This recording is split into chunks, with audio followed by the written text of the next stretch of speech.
Le poulet de Maguida. Du poulet grillé sans huile à la façon du Maguida. C'est comme le kilichi au poulet.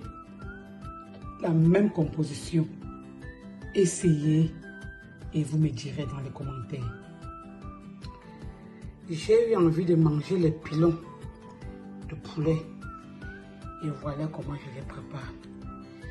Sur ce morceau, vous voyez très bien que j'ai enlevé le bout du pilon, donc la partie ici. La partie ici. Voilà. Après avoir enlevé tous ces os-là, vous voyez ça, non? Les os du poulet dont on n'a pas l'habitude de manger. Nous avons bien nettoyé notre poulet. Donc on n'a que la chair du poulet. Non? On n'a que la chair du pilon.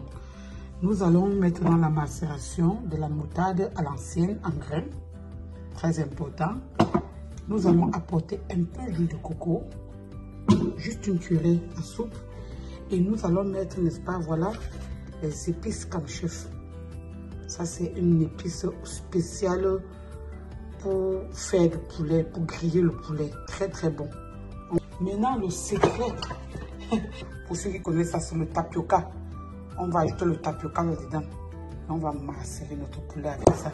Donc, pour récapituler, on aura notre poulet. On aura le tapioca. Ça, c'est pour 1 kg de poulet.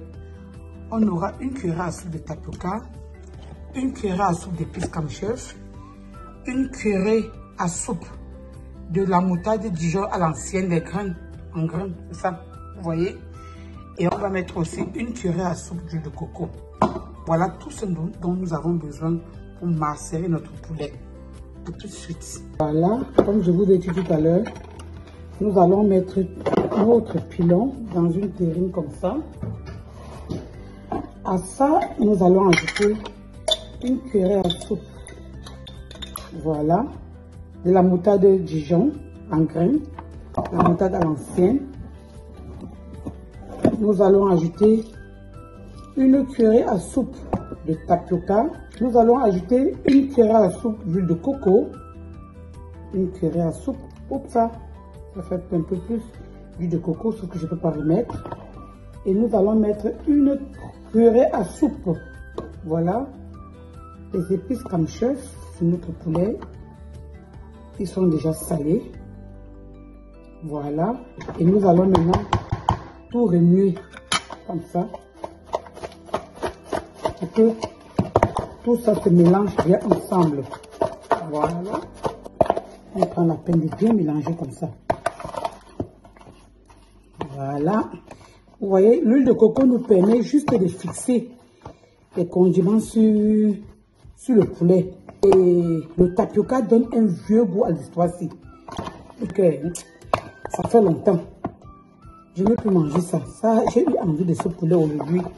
Et je me suis dit que merde, après un jour labeur de travail comme aujourd'hui, je me suis dit que ça me fait plaisir.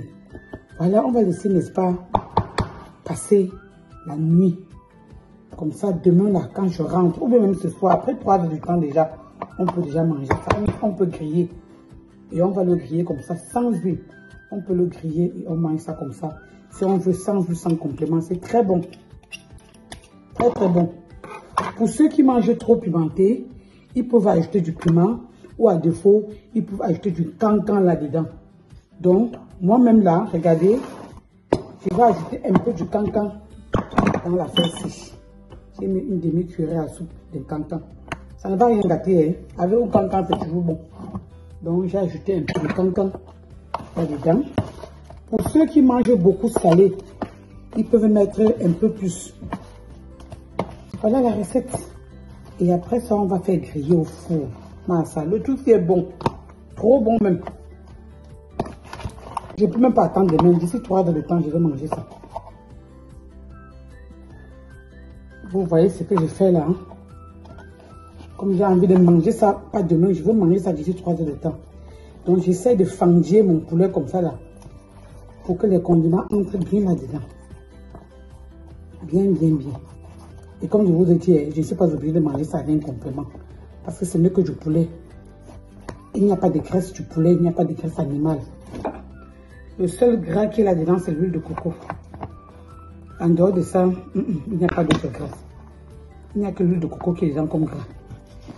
Et comme vous avez vu le tapioca là, le tapioca va rendre ça très croustillant. Très croustillant.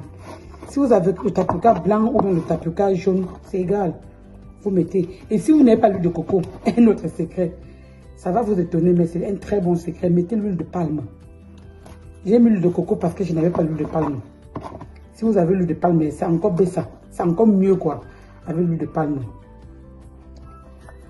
Pour ceux qui ont vécu à Bali, il y avait un père là-bas à Bali qui faisait le soya. C'était son secret. Voilà, c'était son secret. Le soya du père de Bali. Les voitures d'arrêt là-bas, il y avait tous les embouteillages là-bas pour du soya. C'est comme ça qu'il fait ça. Il y avait notre père là encore là-bas, au lycée d'Aqua. Et derrière la pharmacie d'Aqua. Ça, c'est son secret, le père là. Le père du poulet là-bas, derrière la pharmacie d'Aqua. De la Quintini. Ça, c'est son secret. Donc, c'est souvent mieux. Si vous n'avez pas l'huile de palme, vous pouvez mettre même l'huile d'olive.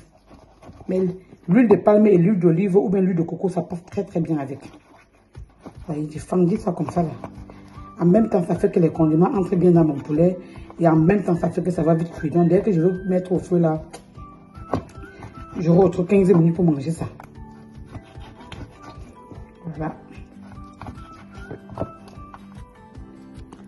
Dans 15 minutes, je serai prêt à manger. Mais je vais m'abstenir et attendre 3 heures de temps.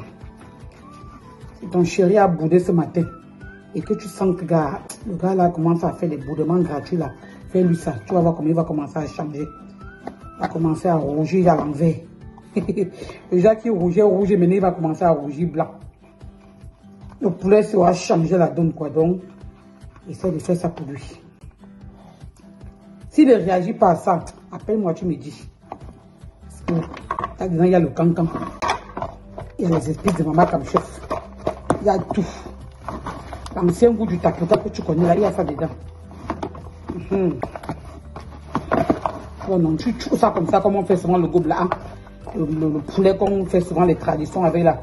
Tu mélanges ça bien comme ça. Si tu as l'huile de palme, n'hésite pas à mettre l'huile de palme. C'est trop bon. Trop bon avec, c'est parce que je n'en ai pas. Sinon, j'aurais moi mis que l'huile de palme. Déjà, si c'est bien pour griller. Dans la poêle, c'est pas bon parce que si tu mets dans la poêle, tous les condiments là vont passer dans l'huile. Mais donc, c'est mieux de mettre ça soit au four, soit directement sur une barbecue. Et soit tu grilles ça dans un four sans huile. Là, tu fais une bonne affaire. Maman l'a fait, c'est bon jusqu'à. Oui. Si vous sentez que votre poulet n'est pas bien salé, vous pouvez encore ajouter un peu. Je préfère mesurer pour que vous sachiez. Vous pouvez ajouter encore un peu des épices aromatiques comme chef. C'est déjà salé. C'est pour ça que quand je mets ça, je dois goûter le sel sur ça. Et je n'ajoute même plus le sel parce que c'est salé. Voilà à quoi ça ressemble. Vous avez vu? Tu manges le poulet ici, mon frère. Tu vas croire la tradition. Le gobelin est souvent bon jusqu'à. C'est un peu comme ça que j'ai fait ça.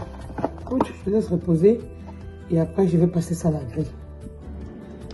Et on le cuit à 180 degrés comme vous le voyez là. Toujours à 180 degrés. Comme si on était au four normal. Ce poulet peut se faire soit au four électrique, soit au four normal et c'est surtout très bon à la grillade au bois. Voilà notre poulet déjà bien gratiné. On va bientôt le servir. On laisse encore griller pendant 3 à 5 minutes.